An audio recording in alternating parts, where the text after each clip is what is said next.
You know that feeling when you turn 21 and suddenly nobody wants to sit with you at the cool kids table anymore? Well, immigration law has the exact same energy, except the table is a green card petition and turning 21 can knock your kid clean out of the family line. Here's the drama nobody warns you about. A parent files a family petition, everybody celebrates, and then the government takes so long to process it that the child quietly has a birthday and legally becomes an adult mid-weight. That is called aging out, and it sounds like a sad indie movie title, but it is really just paperwork betrayal. One day your kid is a protected dependent, the next day the system looks at them like a bouncer checking IDs at a club and says, "Nope, you are 21 now. Different line, please." So Congress actually saw this coming, believe it or not, and back in 2002 they created something called the Child Status Protection Act. Everyone just calls it CSPA because lawyers love acronyms almost as much as they love billing hours. CSPA is basically a magic math formula that freezes a kid's age at a certain point instead of letting the calendar run wild. It takes the age of the child when the petition was filed and subtracts the time the government spent processing it, kind of like freezing your leftovers so they do not spoil while you are stuck in traffic. Here is the plain version.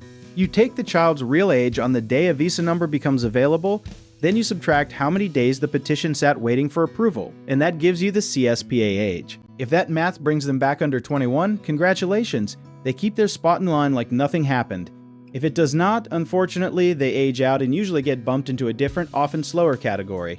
Now here is where people get confused constantly, so let us clear it up.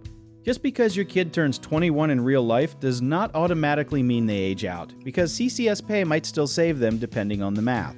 There is also a sneaky requirement most people forget about called sought to acquire. Basically, the family has to actually take action, like filing the next step within 1 year of the visa becoming available. Otherwise, CCSPA protection can slip away like a coupon that expired while you were still deciding what to buy.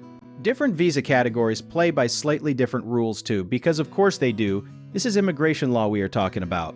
Employment-based petitions, family-based petitions, and diversity visas each have their own quirks, kind of like how every streaming service has a slightly different remote just to keep you confused. There's also something called automatic conversion, which sounds like a superhero origin story, but really just means the case can shift into a new category instead of getting thrown out completely. Think of it less like getting eliminated from a competition and more like getting moved to a different bracket.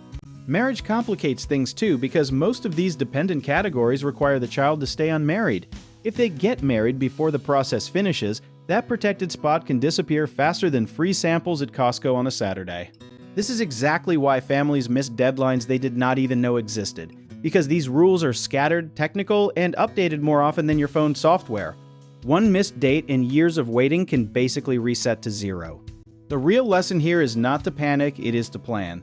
If you understand the timeline early, you can protect your family instead of finding out about CCPA after it is already too late to use it. So if any of this made your brain do a double take, you are definitely not alone, and that is exactly why real guidance matters here. Do you want to learn more about how our company can help sort through all of this? Check out the links in the description below.